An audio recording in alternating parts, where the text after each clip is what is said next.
Assalamualaikum warahmatullahi wabarakatuh. Di sini saya terlebih dahulu memperkenalkan diri. Perkenalkan, nama saya Putri Melinda dengan NIM 193500-027.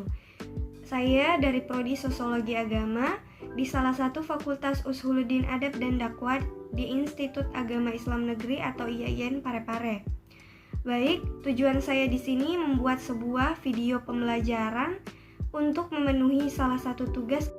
Nah, di sini saya memilih salah satu materi dari mata kuliah stratifikasi sosial, yaitu kelas dan asal-usul pelapisan sosial.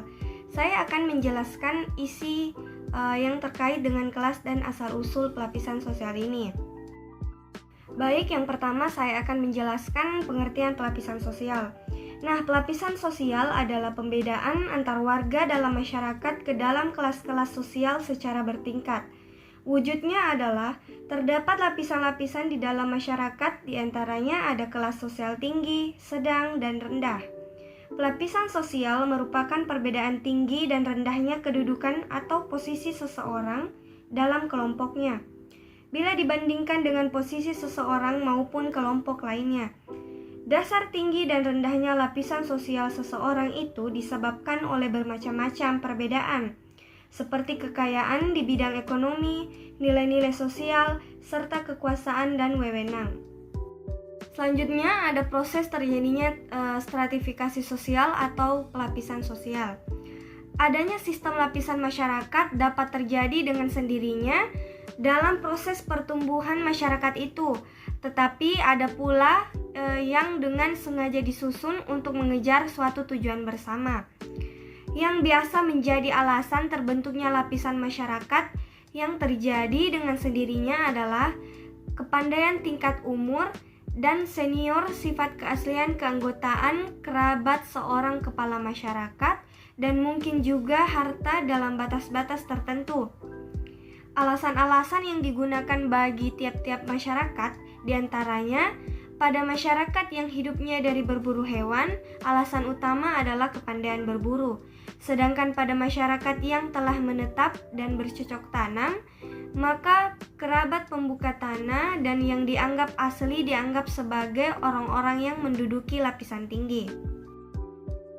Baik, di sini selanjutnya ada definisi pelapisan sosial menurut para ahli. Di antaranya, yang pertama ada Fuad Hasan. Menurutnya, pelapisan sosial adalah sebuah tingkatan yang diisi oleh orang-orang yang berada pada derajat yang sama dalam status sosialnya.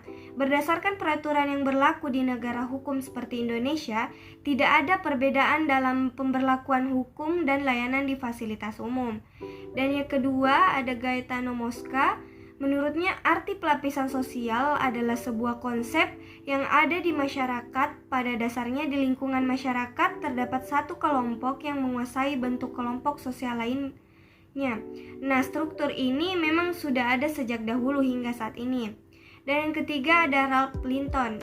Menurutnya, definisi pelapisan sosial yang telah dibuah baik status yang bersifat keturunan atau status atas segala yang diusahakan dan status yang diperoleh. Status keturunan ini didapat atas citra yang dimiliki keluarga besar, sementara status yang diperoleh merupakan segala usaha yang membawa seseorang hingga titik saat ini. Kemudian ada ciri pelapisan sosial antara lain.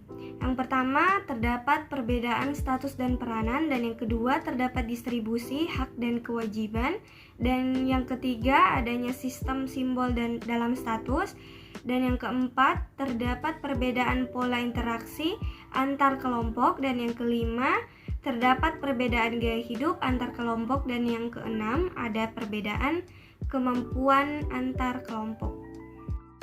Ada pula ciri umum tentang faktor-faktor yang menentukan adanya stratifikasi sosial. Antara lain ada yang pertama, pemilikan atas kekayaan yang bernilai ekonomis dalam berbagai bentuk dan ukuran. Artinya strata dalam kehidupan masyarakat dapat dilihat dari nilai kekayaan seseorang dalam masyarakat. Dan yang kedua, status atas dasar fungsi dalam pekerjaan. Misalnya sebagai dokter, dosen, buruh atau kerja teknis dan sebagainya. Semuanya ini sangat menentukan status seseorang dalam masyarakat. Dan yang ketiga, kesalahan seseorang dalam beragama. Jika seseorang bersungguh-sungguh penuh dengan ketulusan dalam menjalankan agamanya, maka status seseorang tadi akan dipandang lebih tinggi oleh masyarakat. Dan yang keempat, ada status atas dasar keturunan. Artinya, keturunan dari orang yang dianggap terhormat atau keturunan ningrat merupakan ciri seseorang yang memiliki status tinggi dalam masyarakat. Dan ada yang kelima, status atas dasar jenis kelamin dan umur seseorang. Pada umumnya, seseorang yang lebih tua umurnya lebih dihormati dan dipandang tinggi statusnya dalam masyarakat. Begitu juga jenis kelamin laki-laki pada umumnya dianggap lebih tinggi statusnya dalam keluarga dan masyarakat. Kemudian ada dasar stratifikasi sosial. Di antara lapisan atasan dengan yang terendah, terdapat lapisan yang jumlahnya relatif banyak. Biasanya lapisan atasan. Kemudian ada dasar stratifikasi sosial. Di antara lapisan atasan dengan yang terendah, terdapat lapisan yang jumlahnya relatif banyak. Biasanya lapisan atasan tidak hanya memiliki satu macam saja dari apa yang dihargai oleh masyarakat. Akan tetapi kedudukannya yang tinggi itu bersifat kumulatif. Artinya, mereka yang mempunyai uang banyak akan mudah sekali mendapatkan tanah, kekuasaan, dan mungkin juga kehormatan. Ukuran atau kriteria yang bisa dipakai menggolongkan anggota-anggota masyarakat ke dalam suatu lapisan masyarakat adalah sebagai berikut. Dan yang pertama itu ada ukuran kekayaan. Barang siapa yang memiliki kekayaan paling banyak termasuk dalam lapisan teratas. Kekayaan tersebut misalnya dapat dilihat pada rumah yang bersangkutan, mobil pribadinya, cara-caranya mempergunakan pakaian serta bahan pakaian yang dipakai, kebiasaan untuk berbelanja barang-barang mahal, dan seterusnya. Dan yang kedua ada ukuran kekuasaan. Barang siapa yang memiliki kekuasaan atau yang mempunyai wewenang terbesar akan menempati lapisan atasan. Dan yang ketiga ada ukuran kehormatan. Ukuran kehormatan tersebut mungkin terlepas dari ukuran-ukuran kekayaan atau kekuasaan. Orang yang paling disegani dan dihormati mendapat tempat yang teratas. Ukuran semacam ini banyak dijumpai pada masyarakat tradisional. Biasanya mereka adalah golongan tua atau mereka yang pernah berjasa. Dan yang keempat ada ukuran ilmu pengetahuan. Ilmu pengetahuan sebagai ukuran dipakai oleh masyarakat yang menghargai ilmu pengetahuan. Lalu ada kelas-kelas sosial. Di dalam tentang teori lapisan senantiasa dijumpai istilah kelas atau sosial kelas, seperti yang sering terjadi dengan berbagai istilah lain dalam sosiologi.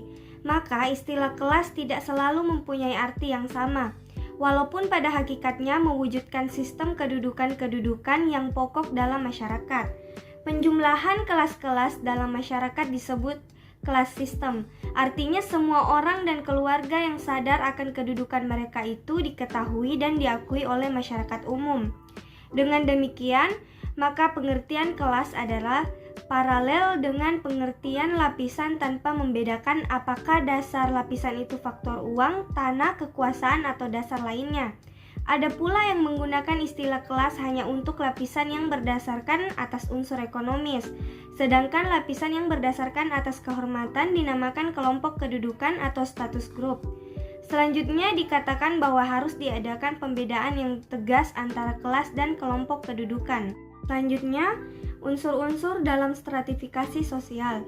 Hal yang mewujudkan unsur dalam teori sosiologi tentang sistem lapisan masyarakat adalah kedudukan dan peranan. Kedudukan dan peranan merupakan unsur-unsur baku dalam sistem lapisan dan mempunyai arti yang penting bagi sistem sosial. Yang diartikan sebagai sistem sosial adalah pola-pola yang mengatur hubungan timbal balik antara individu dalam masyarakat dan antara individu dengan masyarakatnya dan tingkah laku individu-individu tersebut. Dalam hubungan-hubungan timbal balik tersebut, kedudukan dan peranan individu mempunyai peranan yang penting. Oleh karena itu, untuk mendapatkan gambaran yang agak mendalam, kedua hal tersebut akan dibicarakan tersendiri, yaitu yang pertama kedudukan atau status. Kedudukan kadang-kadang dibedakan pengertiannya dengan kedudukan sosial atau sosial status. Kedudukan diartikan sebagai tempat atau posisi seseorang dalam suatu kelompok. Secara abstrak, kedudukan berarti tempat seseorang dalam suatu pola tertentu. Dengan demikian, seseorang dikatakan mempunyai beberapa kedudukan, oleh karena itu seseorang bisanya ikut serta dalam berbagai pola kehidupan. Dan yang kedua, ada peranan atau role. Peranan merupakan aspek dinamis kedudukan. Apabila seseorang melaksanakan hak dan kewajibannya sesuai dengan kedudukannya, maka dia menjalankan suatu peranan. Pembedaan antara kedudukan dengan peranan adalah untuk kepentingan ilmu dan pengetahuan. Keduanya tidak dapat dipisahkan karena yang satu tergantung pada yang lain dan sebaliknya. Tak ada peranan tanpa kedudukan atau kedudukan tanpa peranan. Sekian dari saya. Wassalamualaikum warahmatullahi wabarakatuh. Thanks for watching.